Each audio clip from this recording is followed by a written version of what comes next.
encore cette image d'un combat de boxe. Vous savez, il y a les deux personnes qui s'affrontent. Et des fois, dans la vie, c'est comme si on s'affrontait parfois avec l'ennemi, avec le diable. On est sur le ring et il donne des coups, on encaisse. Et parfois, j'ai l'impression d'encaisser, et je n'ai plus de force. Et alors que je suis terrassé sur ce tapis de combat de boxe, je me dis, c'est fini, ça en est fini pour moi. Il n'y a plus d'espoir, il m'a mis KO. Ensuite, on sonne pour la pause et je vais avec mes entraîneurs qui m'encouragent, qui me disent, écoute, ce n'est pas fini. Tu as encore un peu de ressources, tu as encore un peu de force en toi. Et parfois, le Saint-Esprit fait ce travail-là avec nous. Alors que les diables nous terrassent, ils nous tapent, ils nous donnent des coups et que nous sommes parfois par terre. Et le Saint-Esprit nous ouvre les yeux sur la Bible. Il nous dit, regarde ce livre, ouvre-le.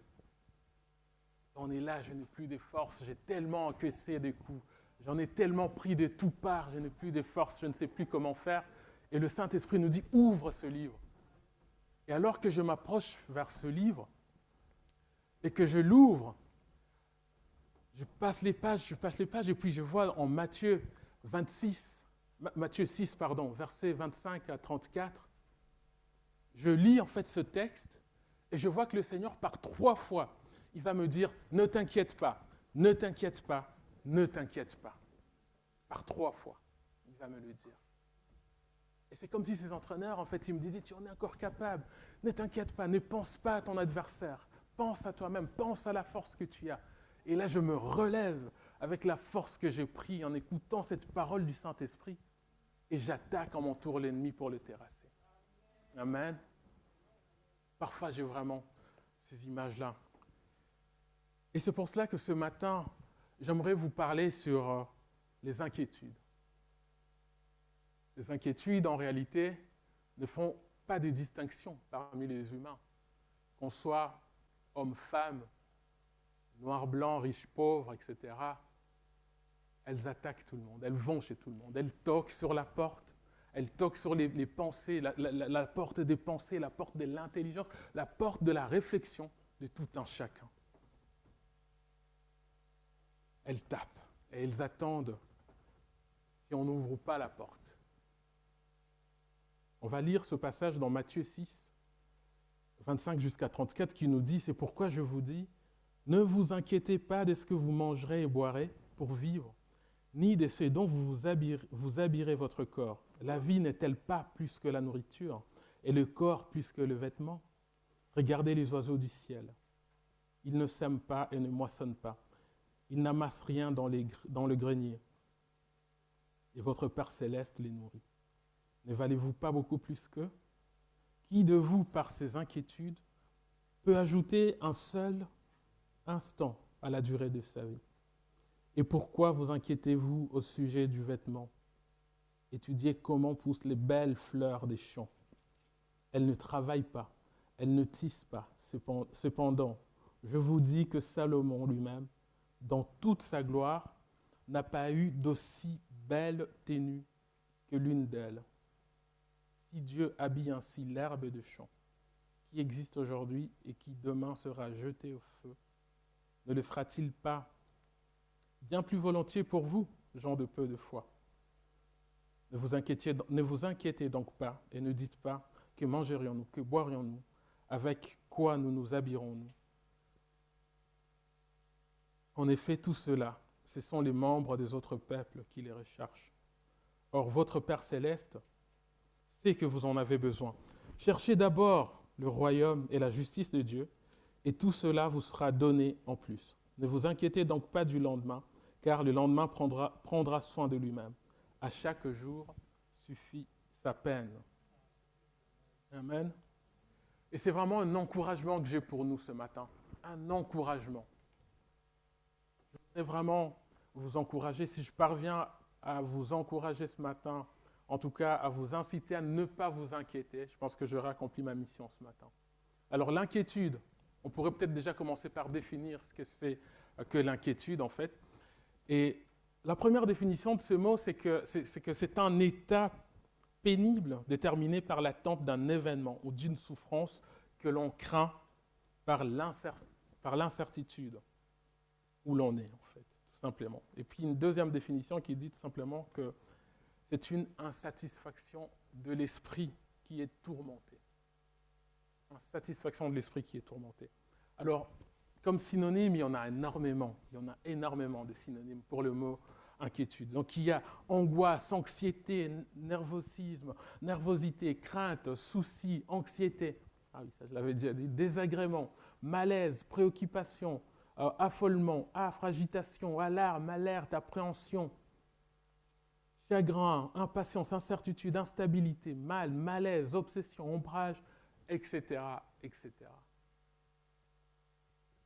Et plusieurs choses sont évidemment la cause des inquiétudes, tout simplement. Ça peut être le chômage, la perte d'un emploi, la santé, le travail, simplement le manque de papiers pour d'autres personnes, l'incertitude, ainsi de suite. Et ce matin, j'aimerais vous partager 3 petits points. Le premier point que j'aimerais mentionner ce matin, c'est que notre esprit est en réalité notre force. Notre esprit est en réalité notre force. Pourquoi est-ce que je dis cela? En fait, la part en nous qui est éternelle, c'est notre esprit. Tout le reste passera. Notre esprit est en réalité ce que nous avons en commun avec Dieu. Et c'est pour cela que c'est ça qui intéresse le plus l'ennemi. C'est ça qui intéresse le diable le plus. En fait, en réalité, le diable n'en a pas après la nourriture que nous cherchons. Il n'en a pas après les vêtements que nous voulons nous habiller, puisque de toute façon, il n'a pas de corps. Il ne se nourrit pas de la même nourriture que nous. Il ne s'habille pas de mêmes vêtements que nous. Alors, ce qu'il a besoin, c'est quoi? C'est toucher notre esprit. Il a besoin que nous soyons tourmentés. En réalité, pourquoi il a besoin que nous soyons tourmentés? Eh bien, tout simplement pour qu'il puisse nous posséder. Parce qu'une personne qui est affectée dans son esprit, une personne qui se laisse gagner par les inquiétudes dans son esprit, eh bien, ces inquiétudes vont posséder cette personne-là. Et la personne va être comme handicapée. Elle va être comme prise en captivité par ces inquiétudes, en fait, qui rongent, en fait, qui deviennent comme une sorte de gangrène, finalement, parce que, en fait, ces inquiétudes rongent la personne de l'intérieur. Ça te ronge de l'intérieur, tes pensées deviennent complètement empoisonnées. Et tu ne sais plus faire grand-chose par la suite. Vous remarquerez qu'il y a plusieurs témoignages qu'il y a eu dans les années 80 de personnes qui avaient certaines maladies et qui partaient à l'hôpital pour des soins. Et une fois à l'hôpital, alors que la personne est partie complètement en forme, la personne fait des examens et le médecin dit « Monsieur, vous avez le sida ». 3 jours plus tard, l'état de la personne se détériore et on apprend que le 4e ou 5e jour, la personne est morte. Alors que la personne vivait déjà avec cela depuis plusieurs mois, mais ne savait pas qu'elle avait cette maladie. Et une fois que la personne sait qu'elle a cette maladie, eh bien, la détérioration commence. Pourquoi? Parce que l'ennemi, ce qu'il fait, en fait, c'est qu'il attaque nos pensées, il attaque notre esprit pour le rendre captif. Et il sait qu'une fois qu'il a attaqué, une fois qu'il a eu notre esprit, eh bien là, il va commencer à faire ce qu'il veut de nous. Il va commencer à disposer en réalité de nous pour nous manipuler, pour tout simplement obtenir ce qu'il veut de nous.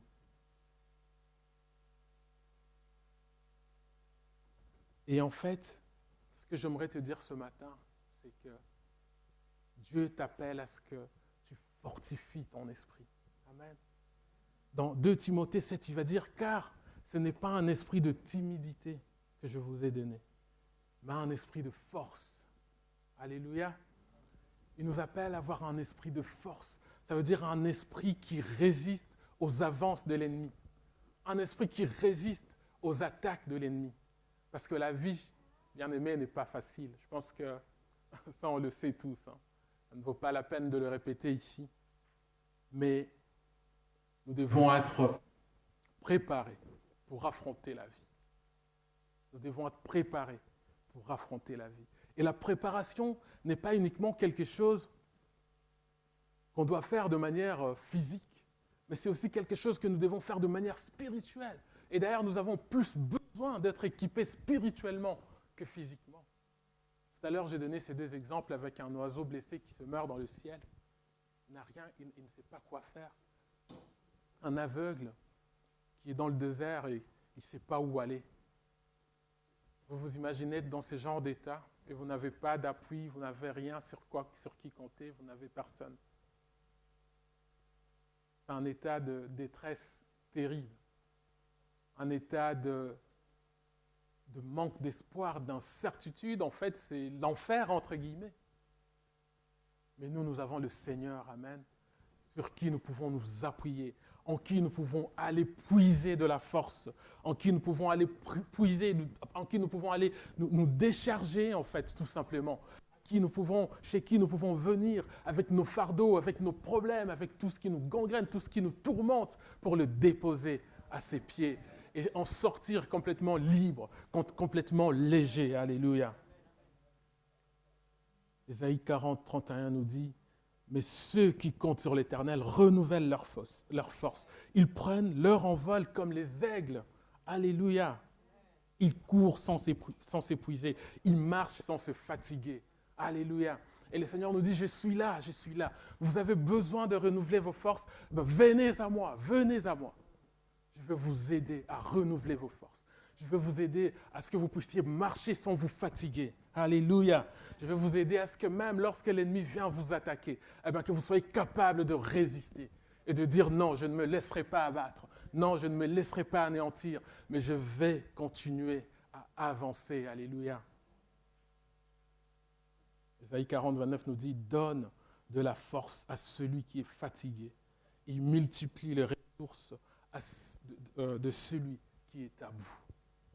De celui qui multiplie nos ressources. Alors ne te laisse pas tromper par cette maladie qui est là, qui te pourrit la vie. Ne te laisse pas tromper par cette situation peut-être qui te fait souffrir depuis quelque temps et tu es à bout de tes forces. Rappelle-toi ce matin que Dieu est là pour que tu puisses compter sur lui, pour qu'il puisse encore renouveler tes forces, pour qu'il puisse encore te remplir de sa présence, de sa personne.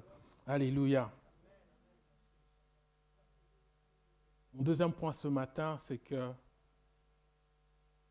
ce que l'ennemi ne peut pas voler, ne peut pas tuer, il va le voler.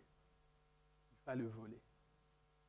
Vous vous souvenez que Jean 10, 10 nous dit que le voleur ne vient que pour voler, égorger et détruire.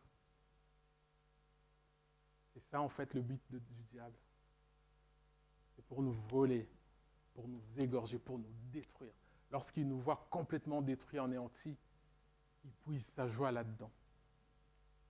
C'est là-dedans qu'il puise sa joie. Et ce qui sait qu'il ne peut pas tuer, qu'est-ce qu'il va faire? Il va vouloir le voler. En fait, l'ennemi, ce qu'il veut, c'est qu'il veut te voler, en fait, ton jour d'aujourd'hui, avec cette inquiétude que tu traînes pour demain. En fait, il veut te voler ton jour d'aujourd'hui avec l'inquiétude que tu as pour demain. Pourquoi est-ce qu'il veut faire cela? Parce qu'il veut que tu sois malheureux. Parce qu'il veut que tu ne profites pas du moment présent et que tu penses sans cesse à ce qui t'attend, à ce qui va arriver après. En fait, il veut t'empêcher de profiter de ta famille actuellement. Il veut t'empêcher de profiter même de ton Dieu maintenant. Et c'est pour ça qu'il va venir, en fait, à chaque fois toquer à tes oreilles pour te dire: ah, regarde-toi, tu es content maintenant? Tu es heureux? N'oublie pas que tu as cette maladie et que demain, ça va te tuer. Il va venir toquer sur ta porte, sur la porte de tes pensées, pour te dire: ah, c'est ça, tu es content? Tu es en train de rigoler là maintenant? N'oubliez pas que tu as plein de factures que tu n'as pas encore payées. Après, il va venir encore: ah, tu es content? Tu es en train de rigoler? N'oublie pas que ton emploi est menacé. Et que demain, tu risques de te retrouver au chômage. Et ne pas être en mesure de payer tes dettes et de faire quoi que ce soit. En fait, c'est ça son objectif. Pourquoi il fait cela? Eh bien, pour nous paralyser.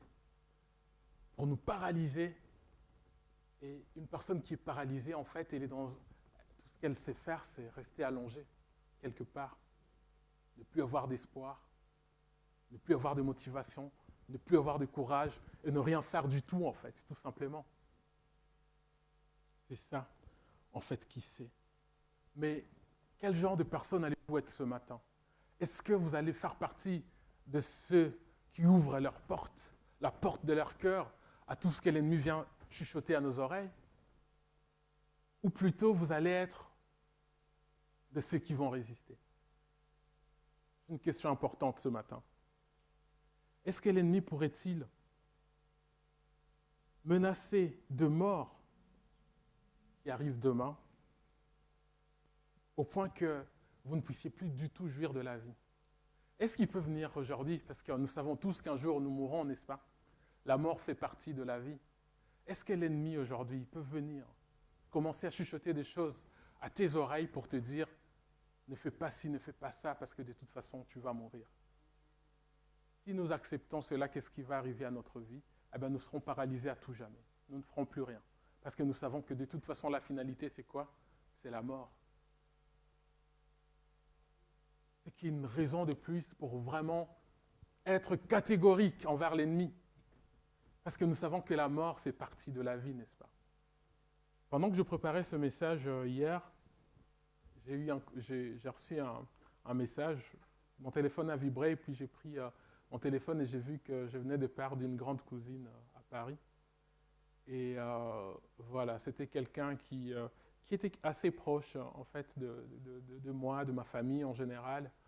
Et voilà, c'était quelqu'un de très altruiste et puis de très extraverti. Donc, elle était toujours très remarquable partout où elle allait, etc. Et on l'avait surnommée la cousine de Paris, parce qu'elle était vraiment particulière. Et en fait, j'ai reçu ces messages-là et je me suis dit, waouh, l'ennemi sait vraiment choisir son ton. Et je me dis, je suis en train de préparer un message sur l'inquiétude, et voilà qu'il m'attaque en plein message. Et en fait, j'ai quand même, je vous avoue que j'ai perdu un peu de force. J'ai perdu un peu de force, parce que je me suis dit, oh Seigneur, c'est pas possible. Encore cette pandémie qui frappe. Et récemment, plusieurs personnes que je connais sont décédées, mais il y en a plusieurs aussi qui sont guéries. Et je commence à me poser beaucoup de questions, mais pourquoi elle ne faisait pas partie du nombre de personnes guéries et elle décède, etc. Et je me suis vraiment rendu compte que l'ennemi a commencé à m'attaquer. Il a commencé à m'attaquer. Il a commencé à me bousculer, en fait. Et je me suis rappelé de ce que j'avais déjà écrit plus haut, parce que je n'avais pas encore complètement fini ma prédication. Et je me suis dit, merci Seigneur de ce que tu m'avais déjà préparé. Tu m'avais déjà préparé avec les différents textes que tu me mettais à cœur pour ce message ce matin. Et que tu m'avais déjà préparé même lorsque j'ai eu ce sujet comme thème. Et cela m'a vraiment aidé à tenir, à me dire, si la finalité de tout le monde, c'est la mort, alors je ne peux pas m'inquiéter. Je refuse de m'inquiéter. Je dois continuer la course. Je dois continuer la course. Et puis, de toute façon, le plus important maintenant pour moi, ce n'est pas de m'inquiéter ou de faire quoi que ce soit, mais c'est de me concentrer encore plus, une raison de plus, pour me concentrer sur la parole de Dieu. Une raison de plus pour m'attacher au Seigneur, afin que lorsque mon jour viendra, je puisse partir tranquille et en paix. Que je ne puisse pas avoir à lutter, mais que je puisse marcher dans la gloire du Seigneur. Marcher avec lui. Mon dernier point ce matin, et qui est vraiment la réponse à mon thème ce matin, ce sont les trois « ne vous inquiétez pas » que notre Seigneur nous dit dans ce passage. Alors on va simplement répondre à la question « Pourquoi ne pas s'inquiéter ?» Premièrement, la raison que j'ai trouvée, c'est que tout simplement parce que Dieu nous le dit. tout simplement.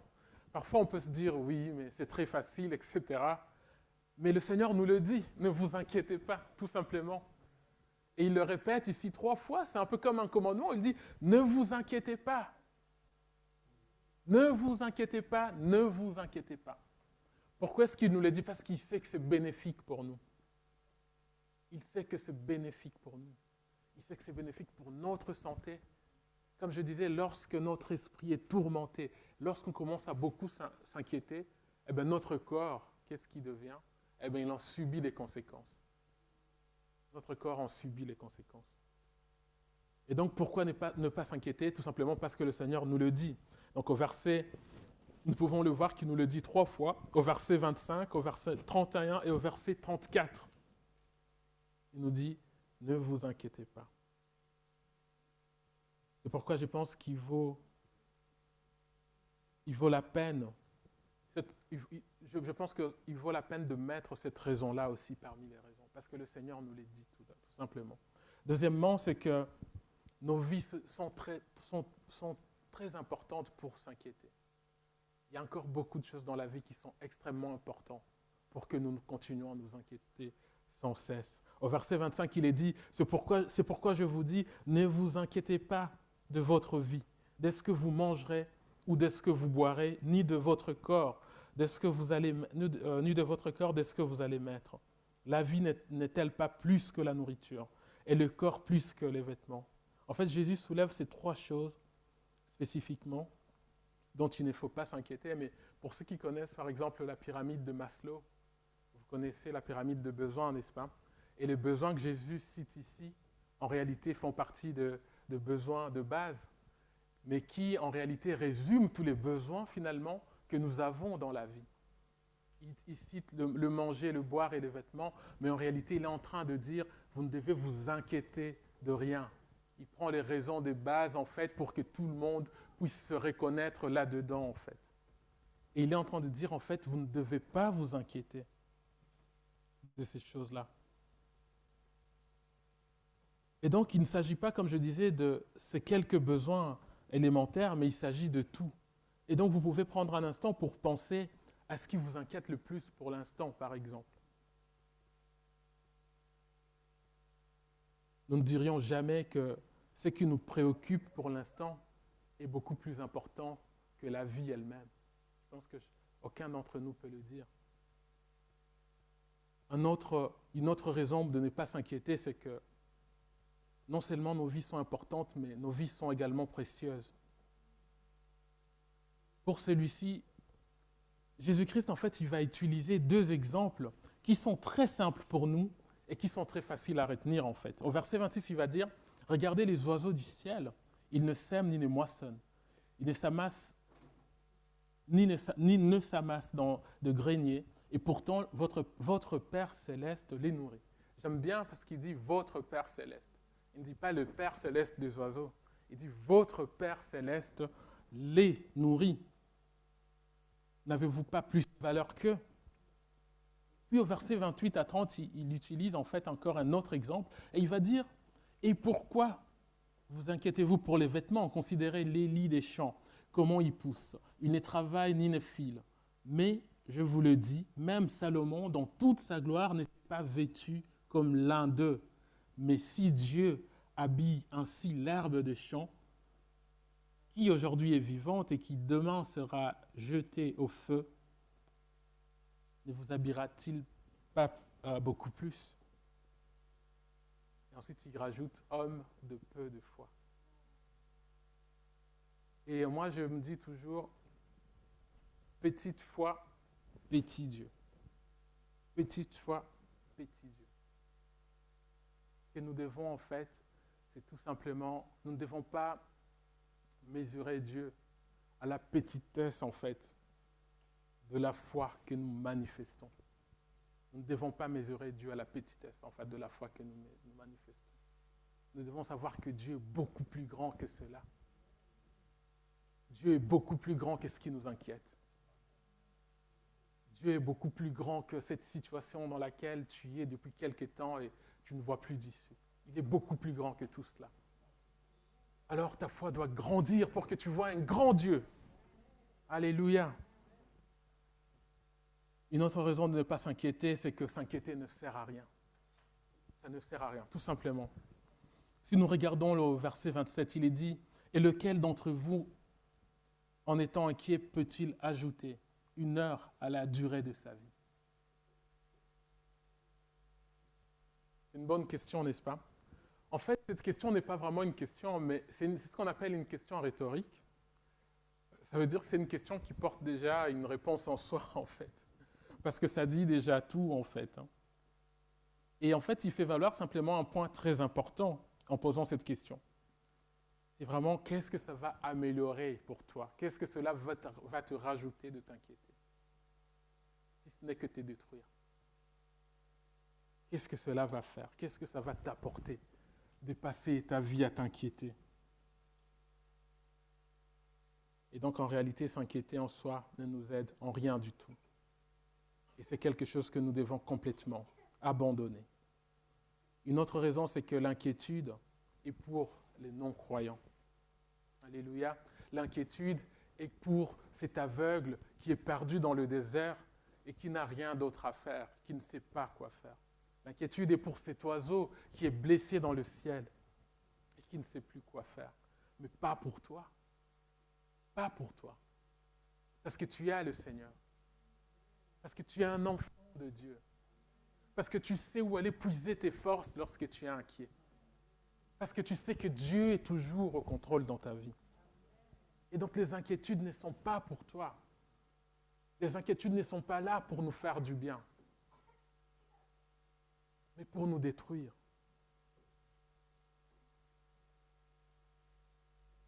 S'inquiéter n'est en fait qu'une distraction. Ça, c'est une autre raison, verset 33. Et pour moi, c'est vraiment le point culminant de mon message ce matin.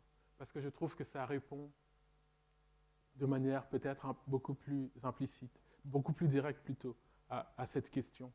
Au verset 33, il est dit, en fait, tout d'abord, on va remarquer qu'il va dire « ne vous inquiétez pas » par 3 fois. Donc, ne vous inquiétez pas. Ensuite, ne vous inquiétez pas. Ensuite, ne vous inquiétez pas. Et par la suite, il va maintenant proposer quelque chose. Donc, après les interdictions, il va donner quelque chose de positif et il va dire, au verset 33, il va dire,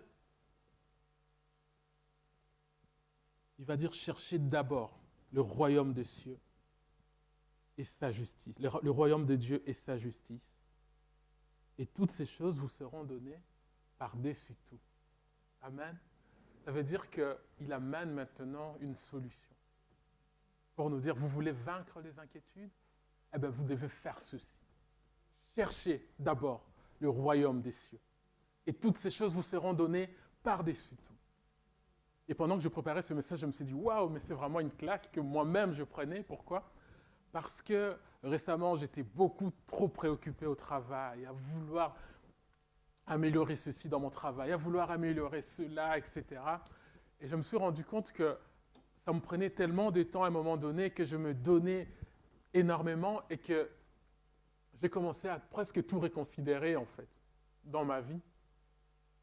Et même notamment mon implication à l'Église, parce que je commençais à me dire que si je veux vraiment avancer dans cette direction-là, je vais tellement avoir besoin du temps qu'il me sera pratiquement impossible de faire beaucoup de choses, même à l'Église. Et le Seigneur m'a comme donné une claque et il m'a dit, tu veux tout ça? C'est comme s'il me disait, retour à case départ, retour à la base, retour à la source. Tu veux tout ça? Eh bien, c'est moi qui donne tout ça. Donc, en fait, ne considère pas tout ce que tu es en train d'envisager, mais considère-moi d'abord. Et après, je me suis posé la question, je me suis dit, oui, Seigneur, mais c'est quand même important pour moi aussi que j'évolue dans ce sens-là. C'est quand même important aussi pour moi que j'ai des ambitions et que je... Et le Seigneur, c'est comme s'il me disait, non, je ne suis pas en train de te dire de ne plus réfléchir, de ne plus avoir d'ambition, de ne plus... Mais je suis en train de te donner une solution. Ce n'est pas une question forcément de réflexion. C'est une question de solution. Je t'apporte une solution. Je ne suis pas en train de débattre avec toi. Je suis en train de t'apporter une solution, de te proposer quelque chose de commun. Ça veut dire que tu dois tout d'abord chercher le royaume de Dieu et sa justice. Amen. Et c'est notre encouragement ce matin. Ne nous laissons pas embobiner, ne nous laissons pas perturber par les choses de ce monde qui ne sont que vanité. Mais cherchons d'abord le royaume de Dieu. Amen. Et sa justice.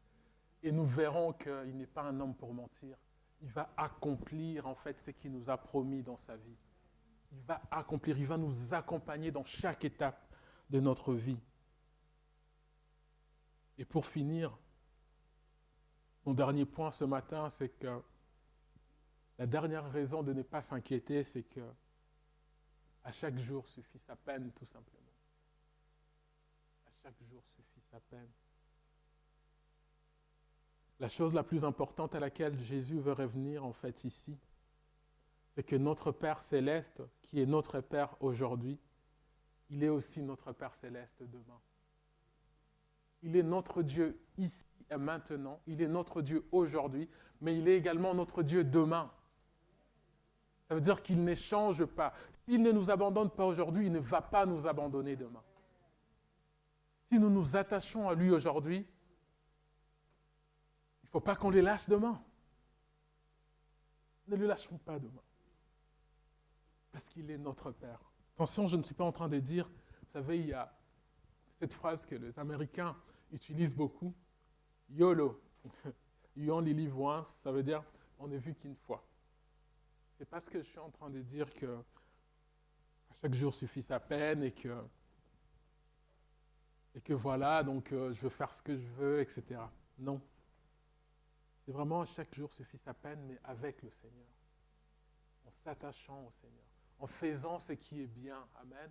En cherchant le royaume de Dieu et la justice de Dieu. Je cherche le royaume de Dieu et la justice de Dieu aujourd'hui, mais je cherche le royaume de Dieu et sa justice également demain. Et toute ma vie, en fait. Et c'est là en fait que le mariage prend tout son sens. Le mariage de Christ et son Église. Ça veut dire c'est là que nous sommes en parfaite communion avec le Seigneur. Et nous voyons que notre vie, en fait, elle va de soi. Nous n'avons plus à beaucoup nous tracasser parce qu'il y a des choses que nous avons comprises. Et par rapport à ça, Paul, il dira énormément de choses par rapport à la souffrance. On peut dire vraiment énormément de choses sur ce thème. Et Paul, je pense que c'est quelqu'un qui avait vraiment compris cette notion, en fait, de ne pas s'inquiéter, mais d'accepter les souffrances dans les Seigneurs et même d'en sortir plus que vainqueur, en fait. Tout simplement de ne pas en avoir peur, mais de toujours faire confiance au Seigneur. Parce qu'il ne nous abandonne jamais. Il ne nous abandonne jamais. Il ne nous délaisse jamais. Alléluia. Comme je dis, il y a vraiment énormément de choses à dire. Il y a moyen de faire plusieurs prédications là-dessus, mais ce n'est pas mon but ce matin, c'est simplement nous encourager. Que nous ne nous laissions pas abattre par les inquiétudes qui ne vont rien changer à notre vie. Mais nous devons continuer à faire confiance au Seigneur. Nous devons chercher premièrement son royaume et sa justice. Et tout le reste nous sera donné. Personnellement, je n'ai jamais vu un juste abandonné par le Seigneur. Quelqu'un qui le suit être abandonné par le Seigneur. Et j'ai déjà donné mon témoignage plusieurs fois. Par rapport à cela, je ne suis pas en train de parler en vain ou parler de quelque chose que je ne connais pas. Je suis en train de parler de quelque chose que j'ai personnellement moi-même expérimenté. Et de quelque chose que j'expérimente moi-même tous les jours de ma vie, en fait.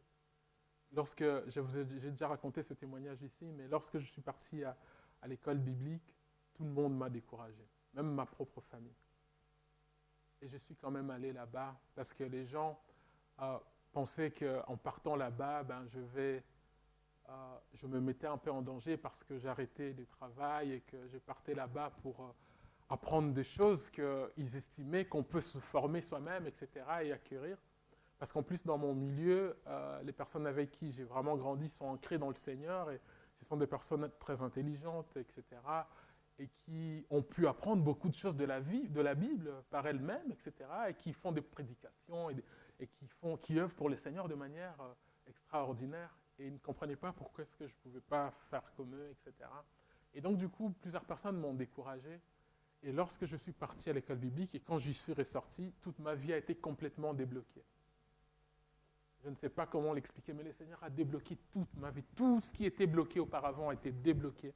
En commençant par le mariage, le Seigneur m'a donné quelqu'un à épouser, le Seigneur m'a donné du travail, il m'a tout donné en fait.